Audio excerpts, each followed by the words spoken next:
In 1904, a contractor named John W. Page was standing knee-deep in muck along the Hennepin Canal in northern Illinois, watching his steam shovels sink into the ground they were supposed to dig. The machines could not stand on the material they needed to remove. So Page did something no engineer had tried before. He welded a flat steel bucket to the end of a cable, rigged it to a derrick, and dragged it across the mud. That improvised bucket would go on to move more earth than every shovel, scraper, and bulldozer in history combined. It drained the Florida Everglades. It rebuilt the entire Mississippi River after the worst flood in American history. It stripped enough coal to power a nation through 2 world wars. And the men who operated these machines worked with nothing between them and a 12-ton bucket, but a 2-inch steel cable under 400,000 pounds of tension. When that cable snapped, it moved fast enough to cut a man in half. This is the story of the cable dragline. We spent weeks digging into the details that nobody on YouTube has ever covered. To understand what Page invented, we need to understand what he was dealing with. The Hennepin Canal runs through the flat, waterlogged prairie of northern Illinois. Page and his partner Schnabel held a contract from the United States government to excavate lock foundations along the canal. The job required removing 8 feet of muck sitting on top of bedrock. Steam shovels of the era were designed for hard ground. They needed a stable surface to stand on while they dug. But the Hennepin Canal site was essentially a swamp. The shovels sank under their own weight. Clamshell buckets mounted on derricks could lift material vertically, but they could not drag horizontally across a surface the way the job demanded.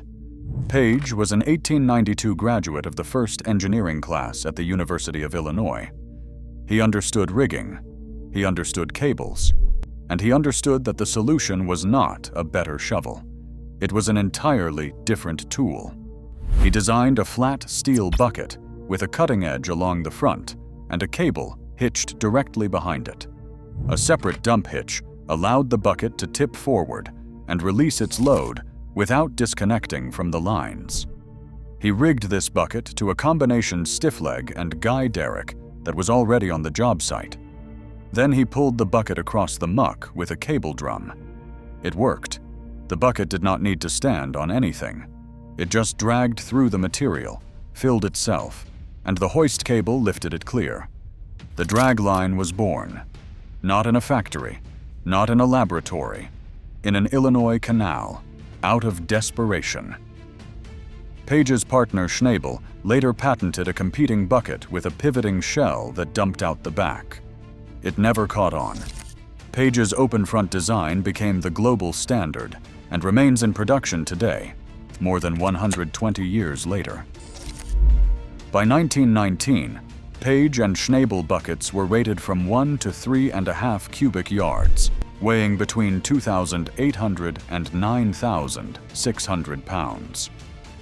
In 1907, Page placed an order with a Chicago machine shop called Monaghan's Machine Works for hoisting machinery to install on a dragline rig. That order changed everything, because the owner of that shop, a man named John Monaghan, looked at Page's bucket and realized there was a much bigger business in building the machines that swung them. Page incorporated his own company in Chicago in 1912. The Page Engineering Company later manufactured in McCook, Illinois. Page served as president and treasurer. But he was not the only one who saw the opportunity. In 1910, the Bucyrus Company in Ohio bought the manufacturing rights to the Hayworth-Newman dragline excavator design. By 1911, Bucyrus had produced the Class 14, the first crawler-mounted dragline. Steam-powered. Rail-mounted machines could only dig along their track. Crawler-mounted machines could go anywhere the ground would support them.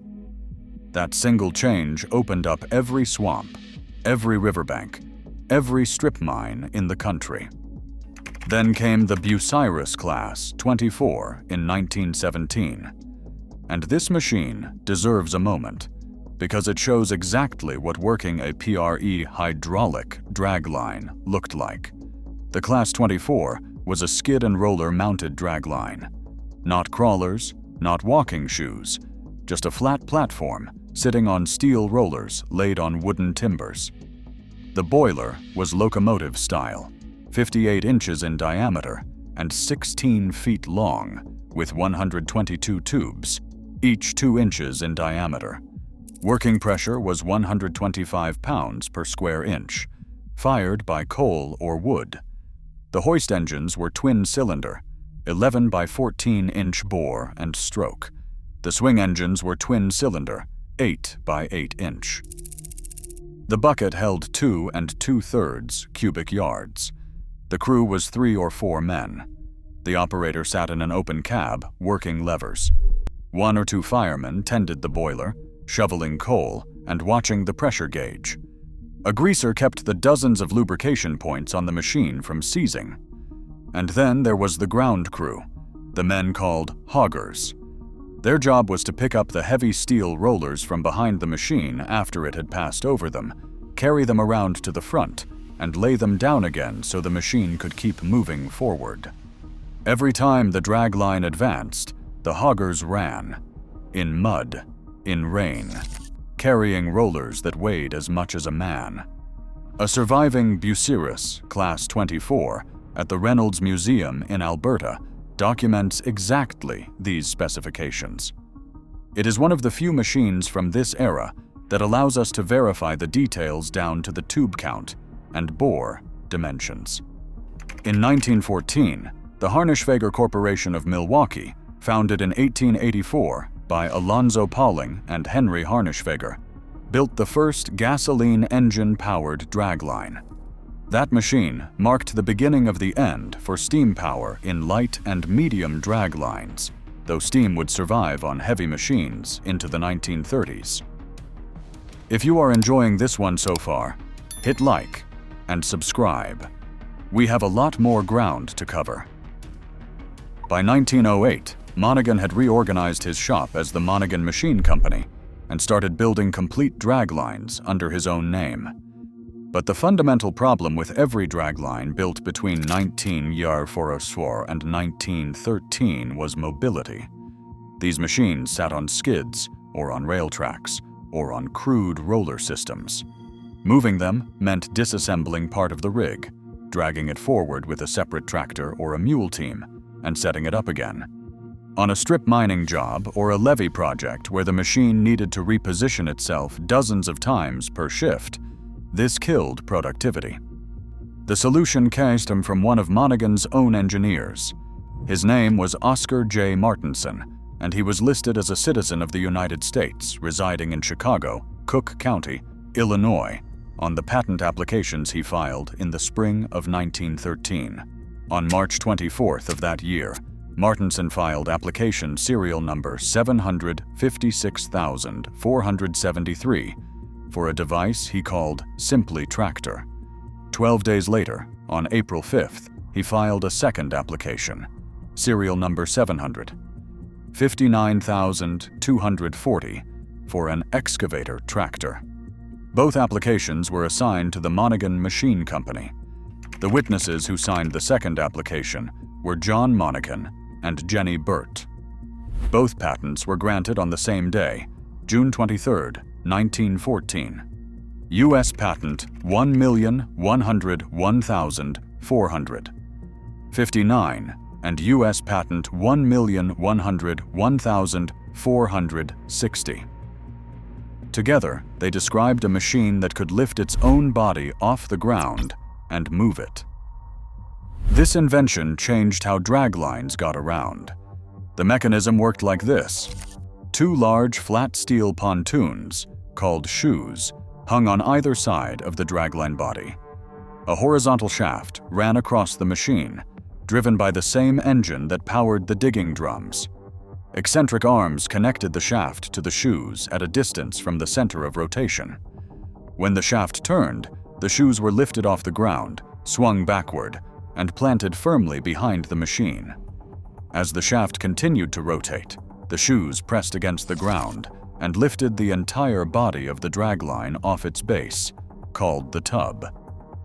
The body slid backward roughly 1 shoe length, then settled back down. The shoes lifted clear, swung forward, and the cycle repeated. This is the basic walking motion. One detail that surprises people when they first learn about walking draglines. These machines do not walk forward.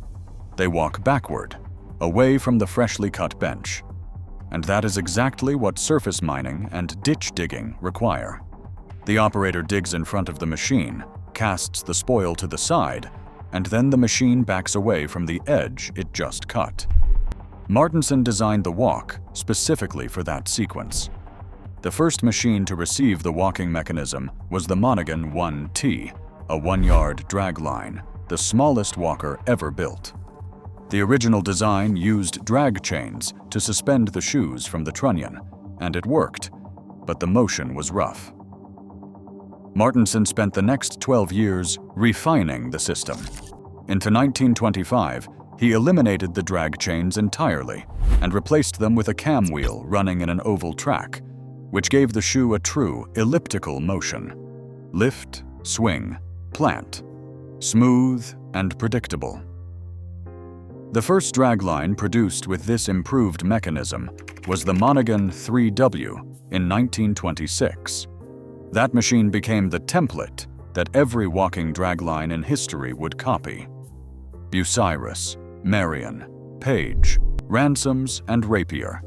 All of them used Martinson's cam and track principle. Martinson kept working for decades.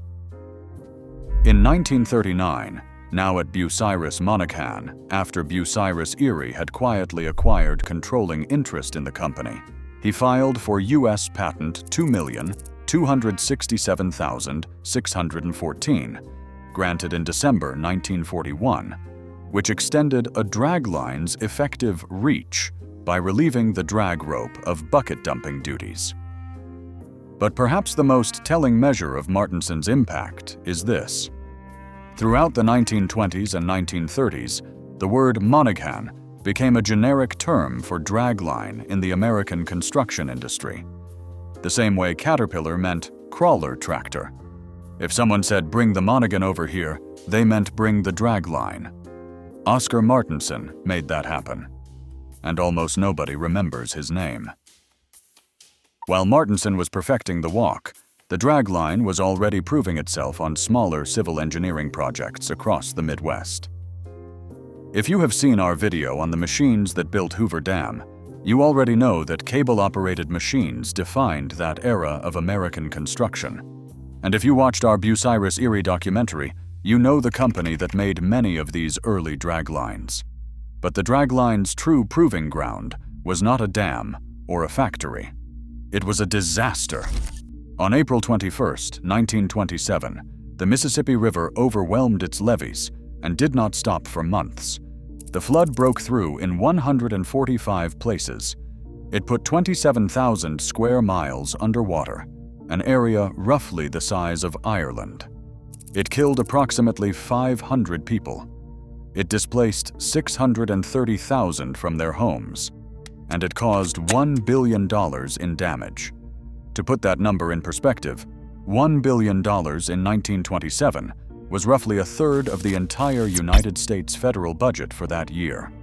Major John C.H. Lee, the Army District Engineer stationed at Vicksburg, Mississippi, sent a telegram to Chief of Engineers Edwin Jadwin that has become one of the most quoted lines in Corps history. "Levee broke. Crevasse will overflow entire Mississippi Delta." Lee would later command the services of supply in the European theater during World War II. His enlisted men called him Jesus Christ himself, Lee. But in 1927, he was watching the river destroy everything the Corps had built. And here is the detail that changed the entire trajectory of American flood control. Of those 145 breaches, 144 occurred on levee sections built by hand, by mule teams, by prison labor gangs, by men with wheelbarrows. Only one single breach occurred on a section that had been built by machine. That statistic ended the debate overnight. For decades, the Corps had argued internally about whether levees alone could contain the Mississippi. The 1927 flood answered the question with catastrophic clarity. Congress passed the Flood Control Act of 1928, also known as the Jones-Reed Bill. It authorized the Mississippi River and Tributaries Project. Eventually, that project would encompass 3,787 miles of embankments and floodwalls, including 2,216 miles of mainline levee from Cape Girardeau, Missouri, to Venice, Louisiana. And the machine that built the largest levee system on Earth was the cable dragline. Bucyrus-class 14s and class 24s. Marion 4-yard machines. Monacan 3W and 5W walkers, crawler-mounted and walking, steam and diesel, these machines moved millions of cubic yards of earth along the banks of the Mississippi and its tributaries. And the result speaks for itself. Since the completion of the MR&T system, no levee built to Mississippi River Commission standards has ever failed. Not in the flood of 1937, not in 1945, not in 1973, not in 2011.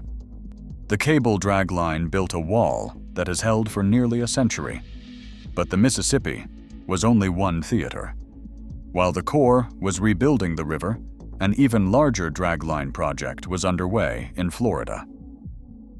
The drainage of the Florida Everglades is one of the most dragline-intensive civil engineering campaigns in American history, and almost no one talks about it in the context of heavy equipment. The story begins in 1881, when a Pennsylvania industrialist named Hamilton Diston bought 4 million acres of Florida from the state's Internal Improvement Fund for $1 million. It remains the largest individual land purchase in United States history. Diston's plan was simple: drain the swamp, sell the dry land. He started with floating dredges, but the project was far larger than one man's fortune could sustain. In 1907, Florida Governor Napoleon Bonaparte Broward formalized the effort by creating the Everglades Drainage District. Over the next 22 years, the district spent $18 million building 440 miles of canals and levees: the St. Lucie Canal, the North New River Canal, the West Palm Beach Canal, the Miami Canal. As the work progressed and the terrain grew softer, the floating dredges gave way to Page, Monaghan, and Marion draglines that could work from the banks without sinking. Then came September 1928. The Okeechobee hurricane crossed Florida and hit Lake Okeechobee with sustained winds above 140 miles per hour. The lake's earthen dike, never engineered to withstand a major storm, collapsed.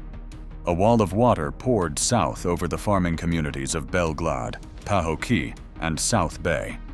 The death toll was staggering. Estimates range from 1,800 to 2,500 people killed, making it one of the deadliest natural disasters in American history. President Herbert Hoover personally toured the wreckage. He ordered the Army Corps of Engineers to take over flood control at the lake. A 1930 federal law authorized 67.8 miles of levee along Lake Okeechobee's south shore and 15.7 miles on the north shore. This became the Hoover Dike, built primarily by Dragline between 1930 and 1937. A massive channel 80 feet wide and 6 feet deep was cut through the Caloosahatchee River as a relief outlet to the Gulf of Mexico. Total cost of the lake control works exceeded $20 million pre-war dollars. After the 1947 hurricanes hit Florida again, the Central and Southern Florida Flood Control Project expanded the dragline-built system to 720 miles of levees and approximately 1,000 miles of canals.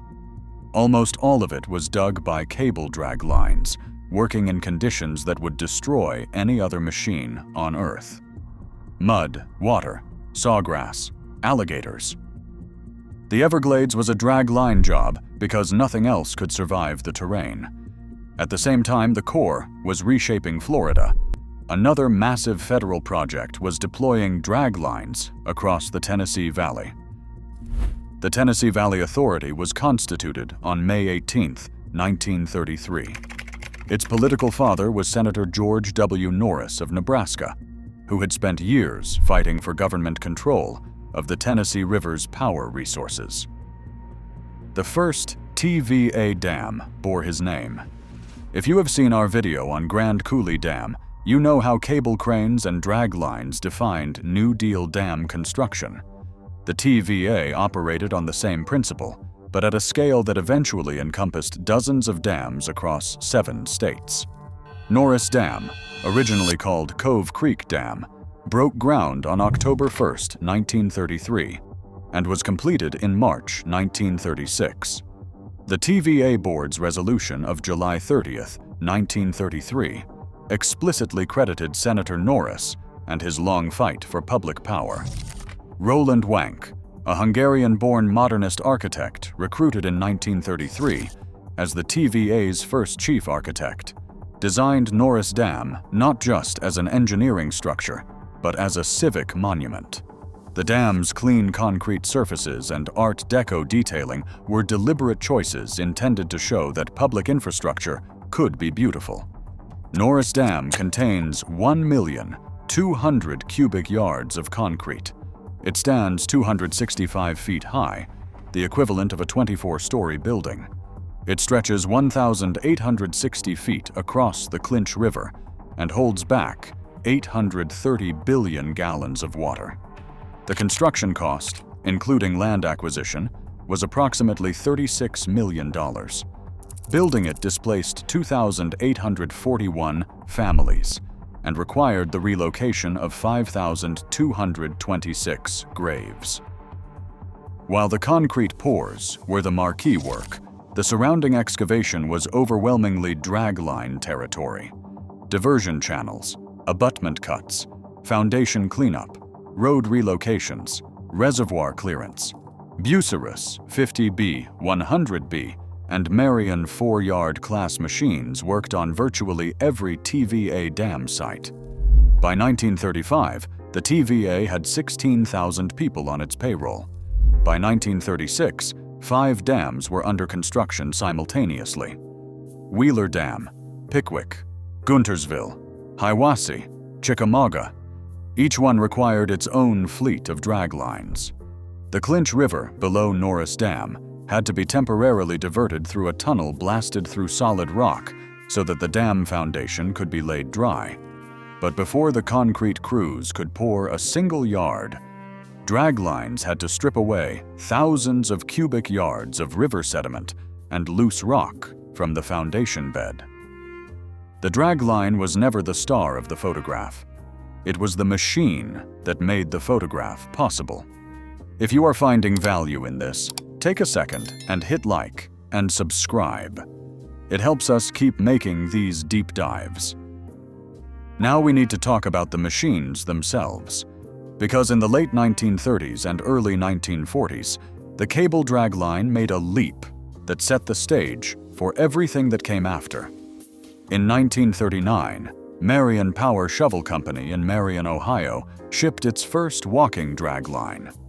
The Model 7200 had a 6 cubic yard bucket on a 100-foot boom. It was Marion's answer to Monaghan's walking machines, and it used a single crank mechanism derived from Martinson's principles. The first unit shipped on May 13, 1939, to Placer Properties in Oakland, California. Here is one detail we love finding in this kind of research. That first Marion 7200, the prototype, was still in service more than 50 years later at American Aggregate Corporation's yard in Indianapolis. 50 years of continuous operation from a machine built in the last year of the Great Depression. That is what cable engineering looked like when it was done right. Marion followed the 7200 with the Model 7400 in 1940. It had an 11 cubic yard bucket. More than 90 units were built over the following decades. The first Model 7400 exported to Europe reached Sweden in 1947. where it helped build hydroelectric stations across the northern part of the country through the 1950s and the 1960s. Page Engineering was not standing still either.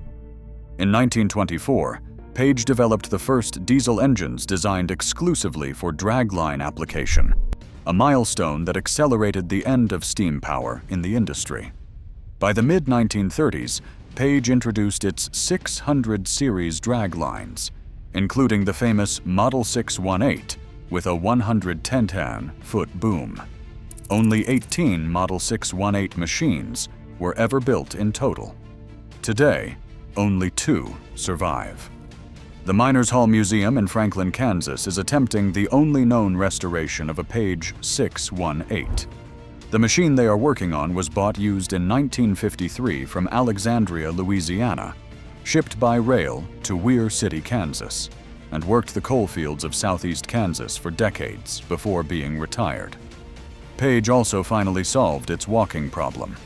The company's original 1923 walker had used a clumsy rack and pinion system with a chain on a roller track. It worked, but it was slow and mechanically fragile compared to Monaghan's design. In 1935, Page switched to an eccentric drive that produced the proper elliptical motion Martinson had pioneered. That mechanism stayed in production until 1988, when Harnischfeger Corporation acquired Page Engineering and folded it into P&H Mining. But the real monster was the Marion 7800. The first unit, serial number 7509, was built in 1941. The first 3 went to Northern Illinois Coal Corporation's mine near Wilmington, Illinois. The specifications tell the story.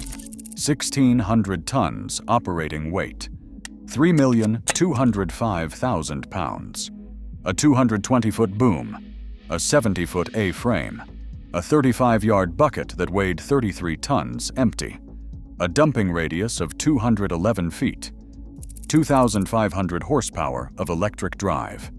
It took 48 railway cars to ship the machine disassembled, and 30,000 man-hours to put it back together on site.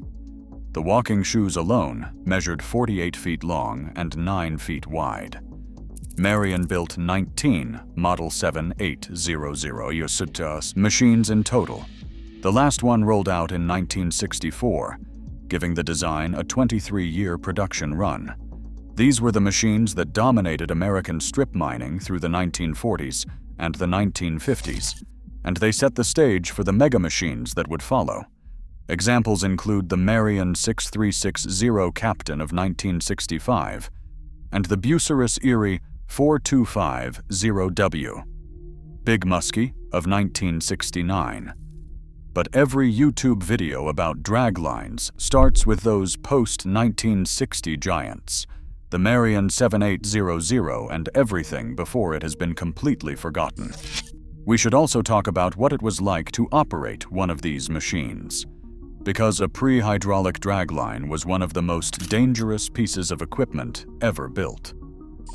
A cable dragline runs on 5 ropes.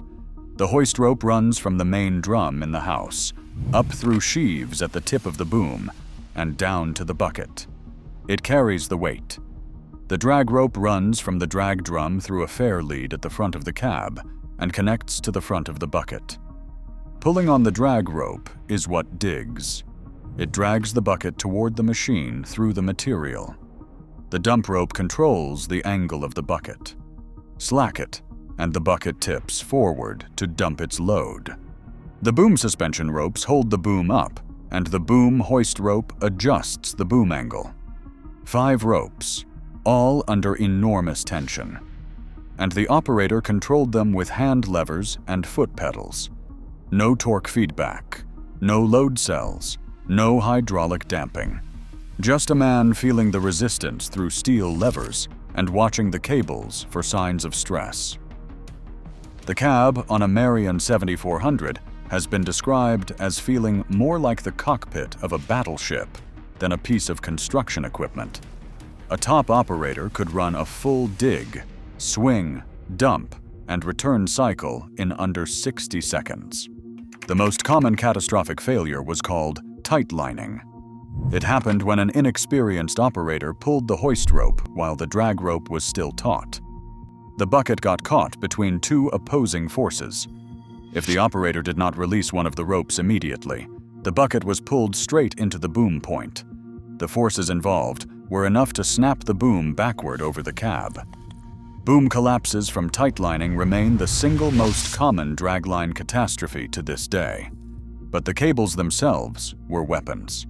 A 2-inch wire rope under several 100,000 pounds of tension, when it parts, recoils with enough energy to kill instantly.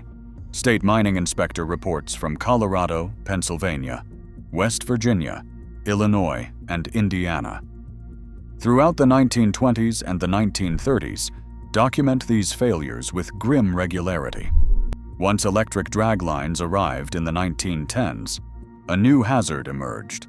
The trailing power cable that fed 4,000 to 13,800 volts to the machine had to be dragged across the ground by a tractor as the dragline repositioned. The man driving that tractor, called the groundman, was one step away from lethal voltage at all times. Contact with the trailing cable became a leading cause of death for dragline ground crews. And then there was the walk itself. During walking operations, the 7-inch gap between the top of the walking shoe and the bottom of the dragline house became a crushing zone. Oilers and maintenance crews who needed to grease the cam mechanism during a walk could be caught between shoe and tub in a fraction of a second. This hazard killed dragline workers from the 1920s through the modern era. Like and subscribe if you want more of these deep dives into the machines that built the modern world. We have a lot more planned. We should also address what these machines left behind. The cable dragline did not just build America's infrastructure, it also stripped its landscape. Surface coal mining in Indiana expanded after 1911, specifically because of new heavy excavating machinery. The first commercially built rotating stripping shovel was the Marion Model 250 of 1911, a 3.5 cubic yard machine on a 65-foot boom. That machine pioneered the practice of removing overburden from shallow coal seams. But by the mid-1920s, the dragline was taking over. A 1926 article in Coal Age magazine, written by F.H. Neeland, documented what was effectively the dragline's debut as the primary stripping tool in the Midwest. The magazine's headline was direct. Dragline excavator used to make first cut of big projected stripping in Indiana. An earlier 2-part series in the same magazine, published by Grant Holmes in 1924, had already captured the mood of the era. Its title was Early Coal Stripping, Full of Heartbreak. Indiana's surface mined output rose from 600,000 tons in 1915 to nearly 30 million tons by 1982. And the dragline was the primary tool for removing the overburden that covered the coal. The economics were brutally simple. Bureau of Mine studies from the late 1920s found that a dragline could move a cubic yard of overburden for roughly 5 cents. A steam shovel cost between 3 and 5 cents per yard, competitive in hard ground, but useless in the soft material draglines ate for breakfast. A mule and scraper team cost 15 to 30 cents per yard. A man with a shovel and wheelbarrow cost more than 50 cents. At those numbers, the dragline paid for itself in a single season. A medium 2.5-yard crawler mounted dragline in the late 1920s cost roughly $35,000 to $60,000 delivered. A Marion 7800, with its 2,500 horsepower electric drive, cost on the order of $1 million assembled. For context, Big Muskie in 1969 would cost $25 million, roughly $219 million in today's money. The machines kept getting bigger because the economics kept rewarding scale. But the land it left behind was devastated. Unreclaimed spoil banks, acid drainage, destroyed topsoil. By the early 1950s, the term orphan land had entered the vocabulary of every coal state to describe the abandoned strip mine sites that nobody was required to restore. One of the earliest and most successful responses was Shackamack State Park in Indiana, established in 1930 on land that had been strip mined by Dragline in Greene, Sullivan, and Clay counties. The park proved that reclamation was physically possible. But voluntary programs moved slowly, and it was not until 1977 that Congress passed the Surface Mining Control and Reclamation Act, creating the Office of Surface Mining within the Department of the Interior. By that point, American surface coal mining had disturbed an estimated 3.2 million acres of land. The great majority of it was turned over by cable dragline buckets. The cable dragline era ran from 1904 to roughly 1960. In those 56 years, machines built on John W. Page's improvised bucket and Oscar Martinson's walking shoes reshaped the physical geography of the United States. They built the levee system that tamed the Mississippi. They drained the Everglades.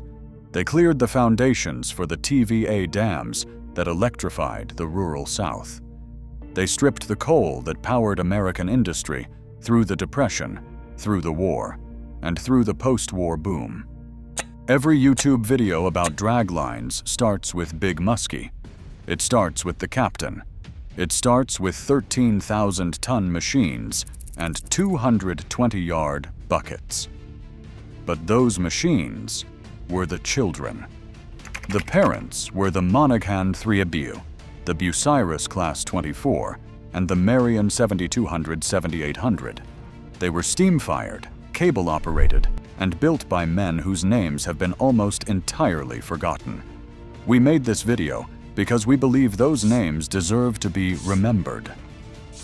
If you made it to the end, hit like and subscribe. We cover the machines and the people that built the modern world, and there is a lot more coming. We'll see you in the next one.